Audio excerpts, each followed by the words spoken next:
Katika Mithali imeandikwa kuhusiana na umuhimu wa elimu, ambapo imesisitizwa kuikamata sana elimu na kamwe isiachwe iende zake, kwa maana ni uzima kwa yule aliyeikamata. Ambapo katika makala haya tutatazama jinsi elimu ya Kiadventista tukimulika katika shule ya awali na msingi ya Shinyanga Adventisti iliyopo katika manispaa ya Shinyanga inavyotekeleza lengo la kuandaa mwanafunzi si tu katika maisha haya ya duniani bali pia katika maisha ya kiroho. Mimi ni Baraka Ngofira na kukaribisha ungane nami hadi mwisho wa makala haya.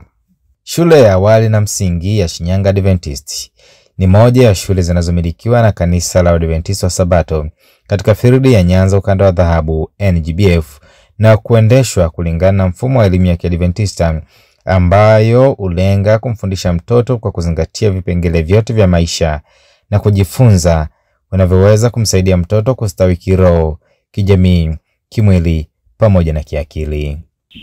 Shule hii inaendeshwa kwa misingi ya lugha ya Kiingereza na shule hii ilisajiliwa rasmi mnamo mwaka 2020 Januari, na ilisajiliwa kwa namba EM 18166. Na tangu shule iliposajiliwa mpaka kufikia leo 2025, shule ina umri wa miaka 5. Pamoja na kwamba shule ina umri wa miaka 5, lakini shule hii imetoa darasa la 7 kwa mara ya kwanza kwa mwaka jana 2024. Na shule ina darasa la awali na darasa la kwanza mpaka darasa la 7. Shule hii inaendeshwa kwa misingi ya kanisa la Waadventista wa Sabato, na hivyo tunatoa elimu katika nyanja mbalimbali. Tunatoa elimu ya kiroho, tunatoa elimu ya kimwili, tunatoa elimu ya kijamii, lakini pia tunatoa elimu ambayo inamjenga mtoto katika nyanja zote za kimaisha. Katika misingi hiyo, lengo la kiroho la kumpenda Mungu na kuwa na upendo kwa wengine ni jambo ambalo linafundishwa kote katika shule za Kiadventista, ambapo Yesu Kristo hufundishwa kama mfano mkuu wa tabia, na kwa kutumia kanuni za kibiblia kama msingi wa mtaala wa madhubuti, ambapo watoto wanajulishwa kuwa Mungu ni muumba wa ulimwengu wetu na yuko kila mahali. Bila kujali somo linalofundishwa, Mungu ndiye mwandishi na mbunifu awali. Tunatoa holistic education, ambapo mtoto anajengwa kiakili, kiroho, kimwili na kijamii. Shule yetu ya Shinyanga Adventist imefanya mitihani ya kitaifa, ikiwa ni pamoja na mitihani ya darasa la 4, na mpaka sasa kwa darasa la 4 tumefanya mitihani mara 4. Na katika mitihani hiyo watoto wamekuwa wakifanya vizuri na kufaulu kwa daraja A. Na hata darasa la 7 pia walifaulu vizuri kwa kupata daraja A. Na watoto ambao wanatoka kwenye background tofauti, lakini pia na imani tofauti. Namshukuru Mungu, hapa tunawalea katika malezi ya kumheshimu Mungu bila kujalisha anatoka katika imani gani, na hapa tunawapatia malezi ya kiroho kwa kuwafundisha. Tuna vipindi vya dini ambao tunaingia darasani, tunawafundisha kuhusu Mungu na kumheshimu Mungu na kumtanguliza Mungu katika kila jambo wanalolifanya. Lakini pia tuna vipindi vya maombi ya asubuhi kila siku kabla hawajaanza masomo ya darasani. Tunakuwa na maombi ambayo yanajumuisha wanafunzi wote na wafanyakazi wote. Mbali na kujifunza hayo, shule hii imekuwa moja ya shule kimbilio kwa manispaa ya Shinyanga, ambapo wazazi wengi waleta wanafunzi kusoma shuleni hapa pasipo kujali uchanga wake. Shule hii imejipatia maarufu kutokana na ubora wa elimu inayotolewa pamoja na matokeo bora ya wanafunzi katika mtihani wa darasa la 7 na shughuli mbalimbali za kitaaluma. Shule hii pia ni sehemu muhimu katika jamii ya Shinyanga, ikiwa ni kioo cha mafanikio katika sekta ya elimu, ambapo wanafunzi mbalimbali wamekuwa wakihamia pasipo kujali dini zao. Tunamjenga mtoto katika taaluma hizo ili hatimaye awe na elimu ya kuweza kuitumikia nchi yake na taaluma bora katika kujikimu kimaisha. Pia tunatoa elimu ya kujitegemea. Mtoto anajengwa physically, anajengwa kimwili. Wanajihusisha na shughuli mbalimbali za mikono, ikiwa ni pamoja na ulimaji wa bustani, upandaji wa miti. Hata kwenye mazingira yetu tumepanda miti ya kutosha, na watoto wamehusika katika upandaji wa hiyo miti ili kuweza kujua namna ya kuweza kujitegemea katika maisha. Lakini pia tunatoa elimu ya kijamii. Kama raia na jamii tunaelekeza watoto katika maadili na nidhamu bora. Na kupitia masomo wanayojifunza pia, ikiwa ni pamoja na somo la maadili, watoto wanafundishwa kuishi maisha bora katika jamii, kuishi na jamii kwa mahusiano mema. Tunachokifanya, tunamfundisha kuhusu Mungu na kumpatia mwanga wa baadaye kuja kuchagua wapi kipi cha kufanya, wapi pa kwenda katika swala zima la imani. I've joined this school in the year 2023 when I was in standard 5. I am attracted with the school environment. I am attracted with the school activities, school teachings, including academic, spiritual, sports, arts and games. I like the way we perform in each and everything. Even if I'm at home, I like to stay at this school because even the teachers have good relationship with the pupils. They help us to have confidence and they build us in each and everything. When we do something wrong, they tell us and they correct us and we learn from mistakes. I love Shinyanga Adventist Primary School. Go east, go west, go south, go north, but Shinyanga Adventist Primary School will remain the best school ever. I like how they teach us. When you ask the questions, they're answering you.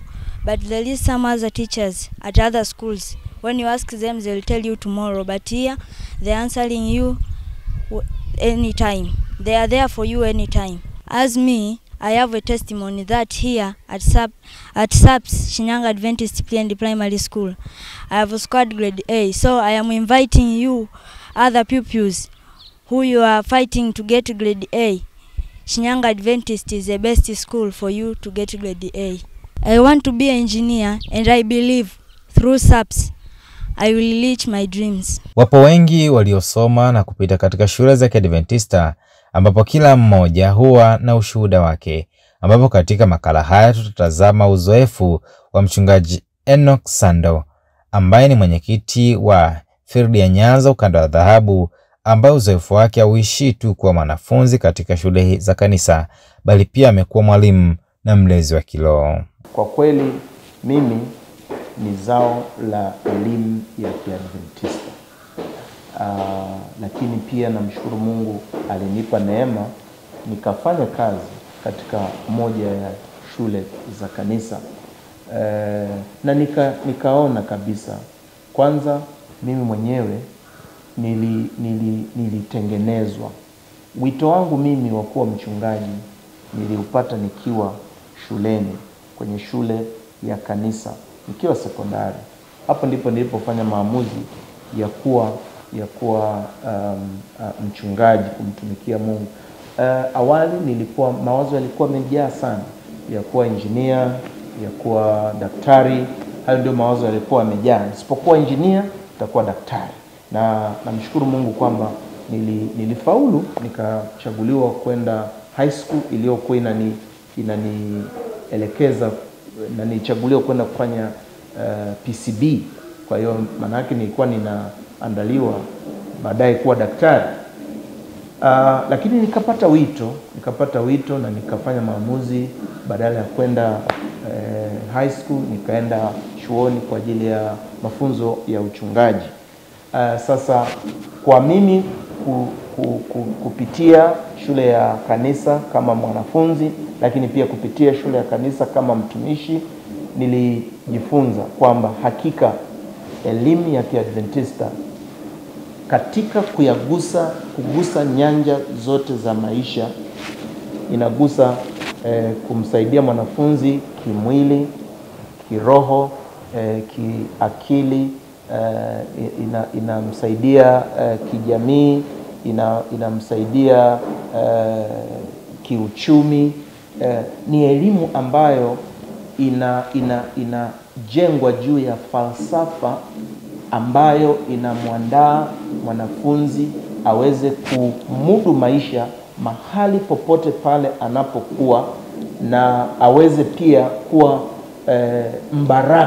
mbaraka katika jamii. Lakini anaandaliwa pia kumtumikia Mungu, hata akiwa daktari, hata akiwa engineer, hata akiwa mwalimu na kadhalika. Yaani sio lazima tu awe mchungaji ndiye amtumikie Mungu.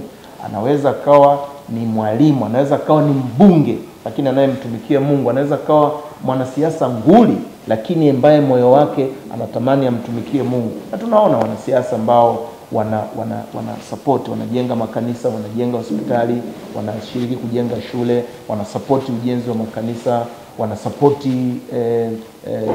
mikutano ya Injili, na hali kadhalika madaktari, manesi, walimu, wanasheria na kadhalika, wafanya biashara. Kwa hivyo elimu ya Kiadventista inamwandaa mwanafunzi kuwa raia bora hapa, afae hapa, yani yule aliye baraka hapa chini duniani, lakini inamwandaa pia kwa ajili ya maisha ya umilele baadaye. Yani baada ya maisha hapa duniani, bado huyu aliyepata elimu ya Kiadventista atakuwa anafaa kuvushwa kutoka maisha haya kwenda maisha ya baadaye. Na tunapozungumza maisha ya baadaye, tunazungumza maisha ya umilele, maisha ambayo Mungu anayaandaa kwa ajili ya wateule wake. Tunatarajia marejeo ya Yesu mara ya pili. Tunatarajia mbingu mpya na nchi mpya, mahali ambapo Mungu mwenyewe atatamalaki, atakaa pamoja na watakatifu wake. Elimu ya Kiadventista haimfanyi mwanafunzi kuwa tayari kwa ajili ya maisha tu ya sasa, lakini inamwandaa kwa ajili ya kufaa kwa maisha pia ya baadaye. Kwa hiyo elimu ya Kiadventista ni elimu iliyo bora sana. Na mimi nimekutana na watu wengi ambao leo sio Waadventista wa Sabato, lakini wamepitia elimu ya Kiadventista, wana appreciate, wana shukurani kubwa kwa Mungu kwa sababu walipitia elimu hiyo. Wamejengwa, wamenolewa, wamepikwa, na leo hii wanashuhudia wao wenyewe kwamba sio Waadventista lakini wanaishi maisha ya Kiadventista. Wanafikiri kama Waadventista, wanatenda kama Waadventista, na ni wanakiri wazi kwamba maisha yao katikati ya wengine ni tofauti. Ulaji wao, uvaaji wao, kufikiri kwao, kutenda kwao, kuamua kwao. Na mimi ninaona hiyo ni tunu kubwa sana. Elimu ya Kiadventista ni tunu kubwa Mungu aliyoupatia ulimwengu wa leo. Matokeo ya kitaaluma ya wanafunzi wa shule hii yanadhihirisha juhudi za walimu na ushirikiano wa wazazi katika kuunga mkono juhudi za shule, ambapo shule imekuwa na matokeo mazuri katika mtihani wa kitaifa na inajivunia kuwa na wanafunzi wengi waliohitimu na kuendelea na masomo ya juu. Tangu shule ilipoanza kufanya mitihani, tumekuwa na ufaulu ulio bora. Kwa mitihani ya darasa la 4 tumeweza kufaulu kwa grade A kuanzia tangu walipoanza kufanya, wamefanya awamu 4 mpaka sasa na wamefaulu kwa grade A. Lakini pia wamefanya darasa la 7 kwa mara ya kwanza mwaka jana, napo walifaulu vizuri na walifaulu pia kwa grade A bora, yani kijani ile iliyokolea. Na hii inatokana na juhudi na ushirikiano kati ya walimu pamoja na wazazi na wanafunzi wenyewe, na tunahakikisha ya kwamba wanafunzi wetu tunawaandaa katika viwango vilivyo bora, ili ya kwamba hata wanapokwenda katika shule zingine kwa hatua nyingine, wanakuwa ni wanafunzi ambao ni bora, hawawezi kutetereka, na tunahakikisha kwamba tumewajengea msingi ambao huo msingi utawasaidia kwenda mbele ili kuweza kutimiza malengo yao kama wanafunzi, lakini pia malengo ya wazazi. Walimu wanapowafundisha wanafunzi, moja ya mambo ambayo wanapaswa kuwasaidia wanafunzi ni kugundua uwezo wao, kutambua uwezo wao, tunaita talanta, tambua talanta zao. Na njia mojawapo ambayo pia tunaitumia ni kutengeneza programs mbalimbali, na kupitia program hizo tunaweza tukatambua kwamba huyu mwanafunzi ana uwezo katika sehemu hii. Na kwa namna hiyo, kwa sababu pia ya mtaala ulioboreshwa ambapo sasa wanafunzi wanapaswa wajifunze pia masomo ya amali, tunawaelekeza sasa kwamba wewe kulingana na uwezo wako unaweza ukawa engineer, unaweza ukawa mwalimu, unaweza ukawa fundi katika eneo fulani. Lakini pia kwa sababu tunafundisha pia somo la tehama, kupitia hilo pia tunaweza tukajua wanafunzi ambao wanaweza wakawa wataalamu baadaye wa tehama. Kwa hiyo kupitia njia hizo tunawasaidia pia wanafunzi kutambua uwezo wao. Lakini pia tuishii hapo, tunashirikiana na wazazi katika kutambua uwezo wa mwanafunzi. Na hasa tunapokuwa kwenye vikao, tunashauriana na wazazi na kuwaelekeza pia, ili watusaidie kutambua pia uwezo wa wanafunzi, lakini wanafunzi, wazazi wenyewe wawaelekeze wanafunzi areas ambazo wao wanaweza wakaendelea nazo kulingana na uwezo wao. Tumekuwa tukifanya vizuri katika engo hii ya taaluma kwa maana ya matokeo katika mitihani wanayoifanya wanafunzi. Tuna madarasa ya awali mpaka darasa la 7. Sasa kwa kuongelea darasa la 7, mwaka jana ufaulu wao ulikuwa mzuri, ambapo watoto walikuwa na wastani wa A. Lakini pia tunamshukuru Mungu kwamba hata shule ilikuwa na wastani wa A ya kijani iliyokolea, kwa maana ya A bora. Ni hivyo pia katika matokeo ya darasa la 4 tumekuwa tukifanya vizuri, na ufaulu umekuwa ukiwa ni wa daraja A. Japo kuna wachache, kuna wakati wanapata wastani wa daraja B kwenye mitihani yao wanayofanya, na hivi tunafanya kila linalowezekana kuhakikisha tunabaki katika viwango ambavyo tumevikusudia. Kwa maana lengo la shule, tunatamani kila mtoto anapofanya mtihani awe na ufaulu wa kuanzia 95% na kuendelea. Na hili tumeendelea kulishughulikia kwa kina zaidi kuhakikisha kwamba watoto wanafikia lengo letu la shule.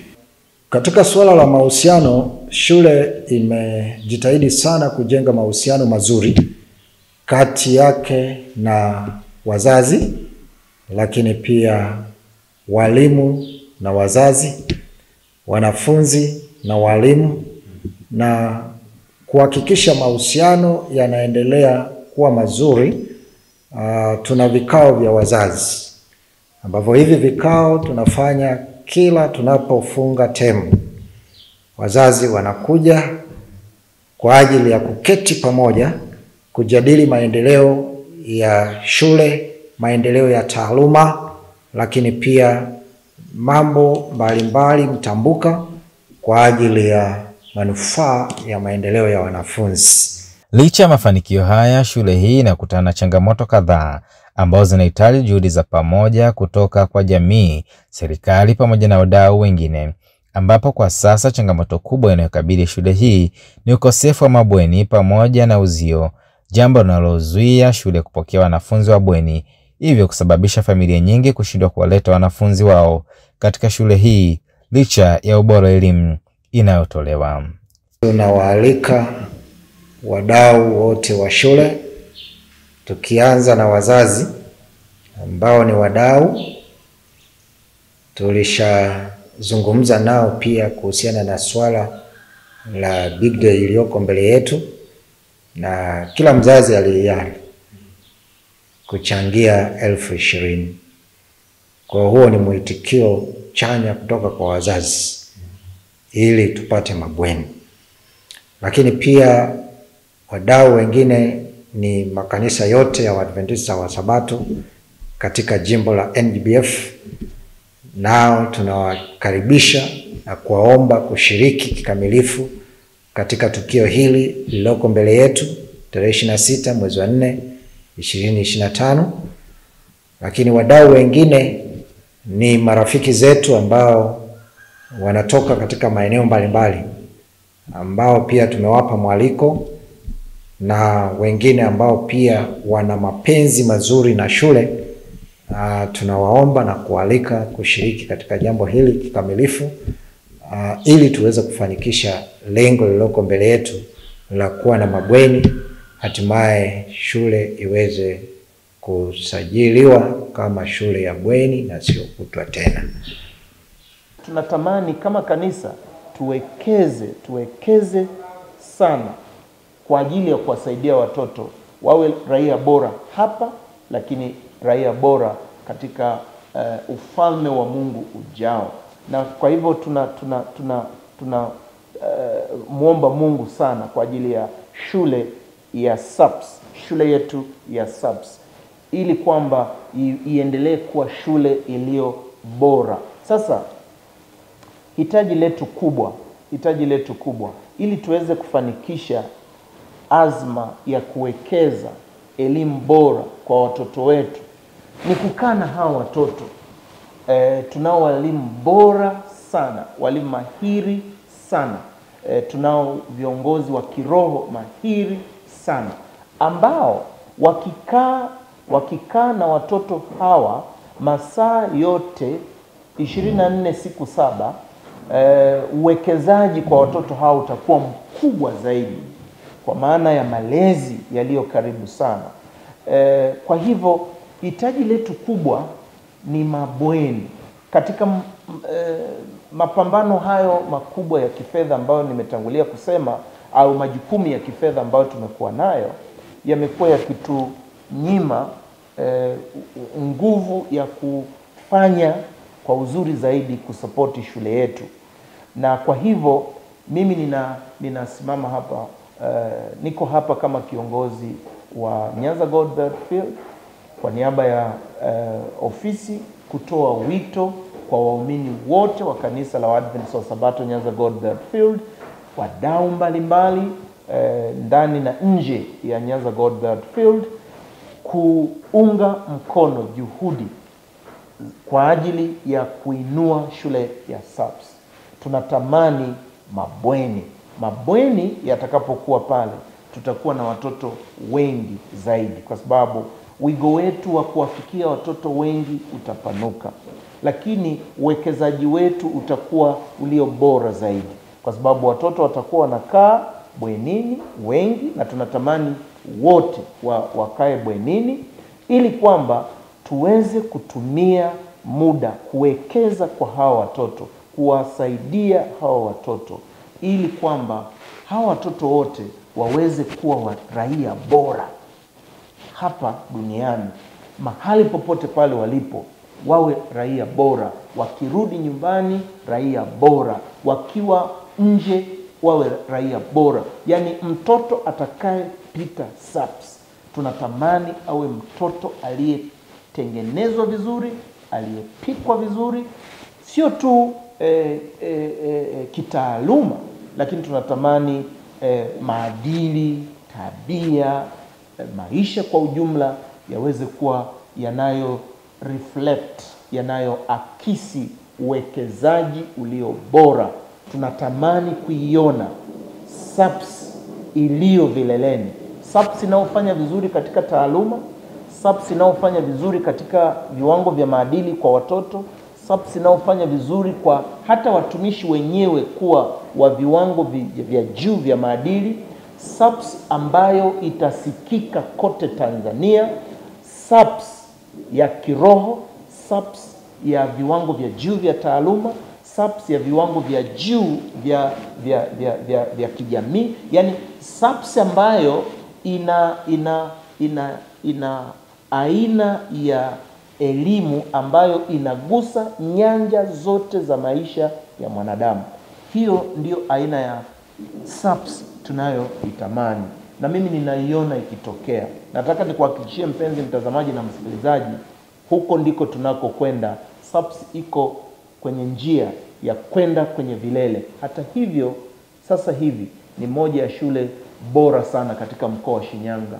Shule hii inaendelea kuwa mfano wa mafanikio katika elimu na malezi ya watoto, na ni muhimu kwa kila mmoja kuunga mkono juhudi hizi kwa manufaa ya watoto wetu na jamii nzima. Mimi ni Baraka Ngofira, msimulizi na mwandaaji wa makala haya, na Priscilla Salu akiwa mpiga picha. Hadi wakati mwingine, kwaheri kwa sasa.